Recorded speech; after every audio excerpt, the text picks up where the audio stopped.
नमस्कार दोस्तों। लीजिए दोस्तों, बिहार की राजधानी पटना में अब धीरेन्द्र शास्त्री बाबा के पोस्टर पर कालिख पोत दिया गया। कालिख पोत कर उस पर चोर और 420 लिख दिया गया। यह किसने किया? बिहार पुलिस जांच कर रही है। जांच क्या कर रही है? लीपापोती करने का बस प्रयास कर रही है। यदि उन्हें बिहार पुलिस पकड़ भी लेती है तो उन पर कौन सा चार्ज लगाएंगे? क्या दंगा भड़काने, नफरत फैलाने और हिंदुओं की आस्था पर चोट पहुंचाने के आरोप में उन पर एनएसए लगेगा? बिल्कुल नहीं साहब, ना ही उन्हें पकड़ा जाएगा और ना ही उन पर एनएसए लगने वाला है।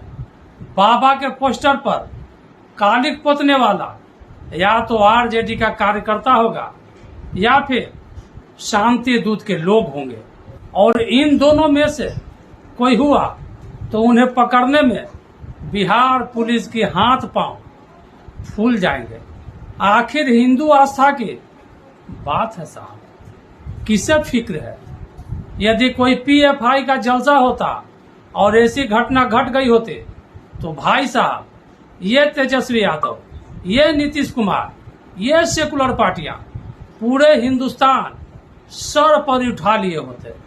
अतीक वाला मामला आप लोगों को तो याद ही होगा कि कैसे सारी सेकुलर पार्टियां अतीक और उसके भाई के मरने पर मातम मना रहे थे। हालांकि जब से धीरेन्द्र शास्त्री बाबा ने बिहार दौरे की घोषणा की थी, तब से उनको लेकर विवाद चल रहा था। खासकर लालू यादव की पार्टी आरजेडी उनके पीछे पड़ी हुई थी।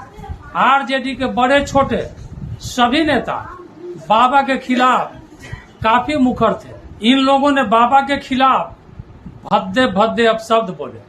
पूछे जाने पर लालू यादव ने मजाक उड़ाने वाले अंदाज में कहा, कौन बाबा, कैसा बाबा? भाई साहब, पलट कर कोई यह भी बोल दे कि कौन लालू, कैसा लालू?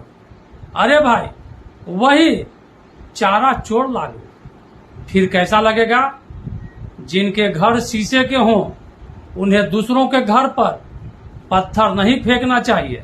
उनके बेटे तेज प्रताप ने तो धीरेन्द्र शास्त्री बाबा को डरपोक और देशद्रोही तक कह दिया। तेज प्रताप ने बाबा को देशद्रोही क्यों बोला? क्योंकि धीरेन्द्र शास्त्री बाबा हिंदू राष्ट्र की बात कर रहे हैं और उनके चाहने वाले, उनके भक्त बाबा को देशद्रोही बोलने पर भी कोई बवाल नहीं काटेंगे, इसलिए वे देशद्रोही हो गए। ये हिंदू राष्ट्र की बात करना देशद्रोह कब से हो गया? और ये लोग सेकुलरिज्म का जो रायता फैला रहे हैं, तो ये बहुत अच्छे लोग हैं और यही लोग सच्चे राष्ट्रभक्त हैं। इनके नजर में बाकी लोग देशद्रोही हैं। केवल आरजेडी क्या, बाबा से सभी सेकुलर दलों को मिर्ची लगी हुई है कि हिंदू राष्ट्र की मांग से उनका वोट बैंक तितर बितर न हो जाए। जैसा कि बाबा का 13 से 17 तारीख तक का बिहार दौरा था, तो सबसे ज्यादा मिर्ची आरजेडी और जेडीयू को लगी हुई थी। लालू यादव के बड़े बेटे तेज प्रताप यादव, जो मिनिस्टर भी हैं, बाबा बिहार में प्रवेश न करे, इसलिए उन्होंने बाकायदा एक सेना बनाई थी और बाकायदा ऐलान भी किया था कि हम बाबा को फुलवारी शरीफ से ही वापस भेज देंगे। क्या हुआ मालूम है आपको? पटना से लेकर फुलवारी शरीफ तक बाबा धीरेन्द्र शास्त्री के स्वागत के लिए इतनी भीड़ उमड़ पड़ी कि बिहार सरकार के सत्ताधारी पार्टी यानी आरजेडी और जेडीयू के लोग भीड़ देखकर हाँफने लगे। उनके हाथ पांव फूल गए। बाबा को बिहार से वापस भेजने की जो उनकी योजना थी, वो बयानबाजी में बदल गया। मीडिया ने तेज प्रताप को पकड़ लिया। फिर क्या था?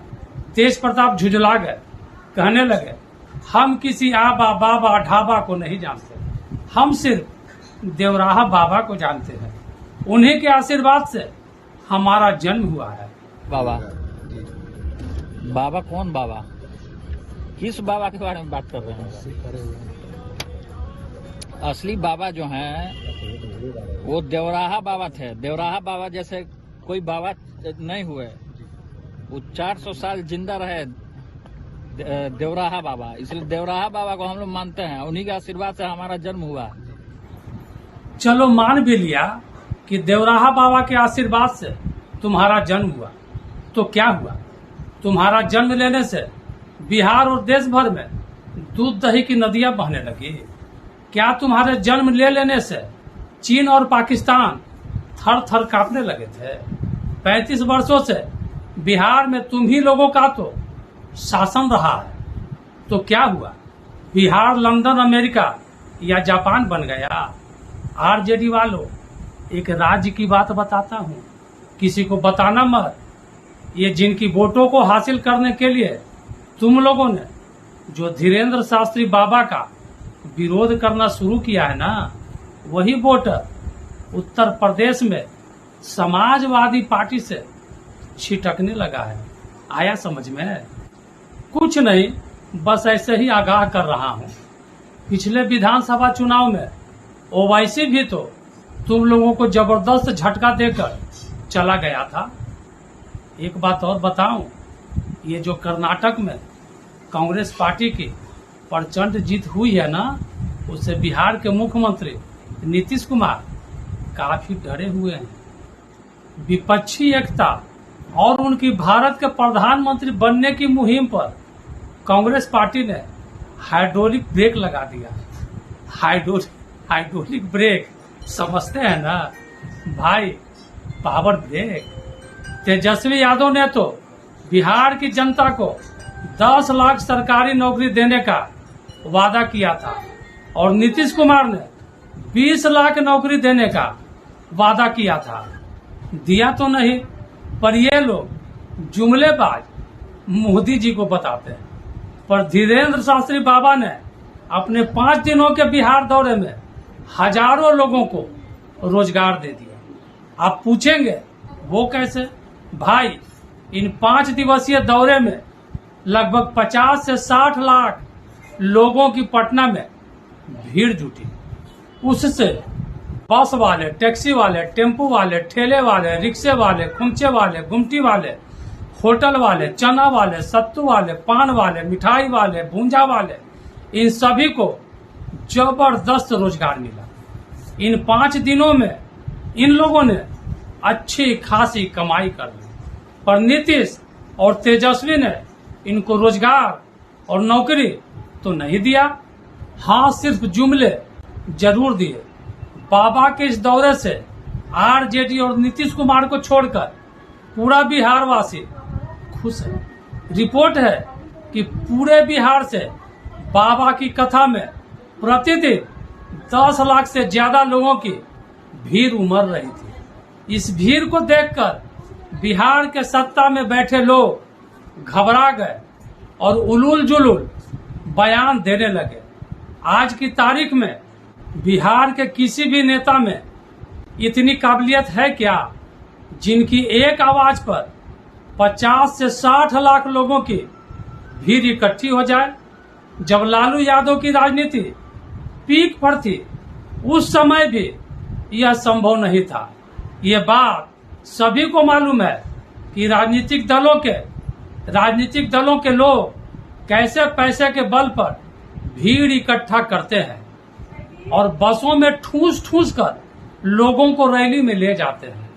वैसे तो तेजस्वी यादव को भी कथा में आने के लिए निमंत्रण भेजा गया था, पर उन्होंने यह कहकर पल्ला झाड़ लिया कि हम बिहार की जनता की सेवा में व्यस्त हैं। तेजस्वी जी, वाकई ऐसा ही है क्या? आप जनता की सेवा कर रहे हैं या सीबीआई से बचने का जुगाड़ खोज रहे हैं?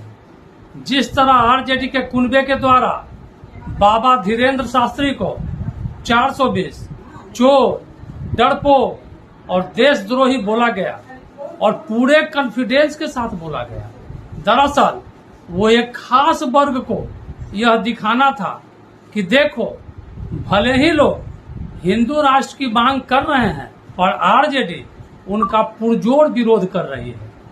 लेकिन दोस्तों, बाबा की कथा में जो भीड़ उमड़ी वो अकल्पनीय थी। निश्चित नीतीश और तेजस्वी भीड़ देखकर हिल गए होंगे।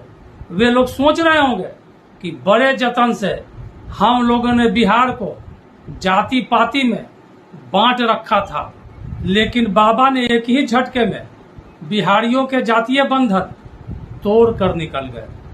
वाकई लोगों का उत्साह देखकर लगता है कि धीरेन्द्र शास्त्री बाबा की हिंदू राष्ट्र वाली जमीन बिहार में ही तैयार होने वाली है, क्योंकि बिहार की ही धरती पर नीतीश और तेजस्वी की छत्र छाया में पीएफआई पनप रहा था, जिनकी घोषणा थी कि 2047 तक भारत को इस्लामी राष्ट्र बना देना है।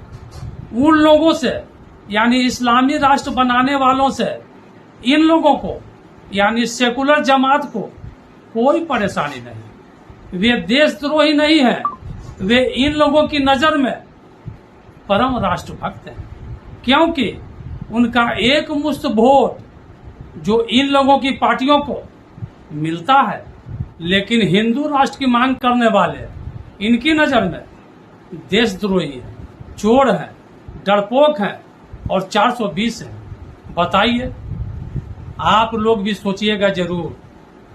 तो दोस्तों, कैसा लगा आपको मेरा ये विश्लेषण? यदि अच्छा लगा तो एक लाइक, शेयर और सब्सक्राइब जरूर कीजिएगा। नमस्कार।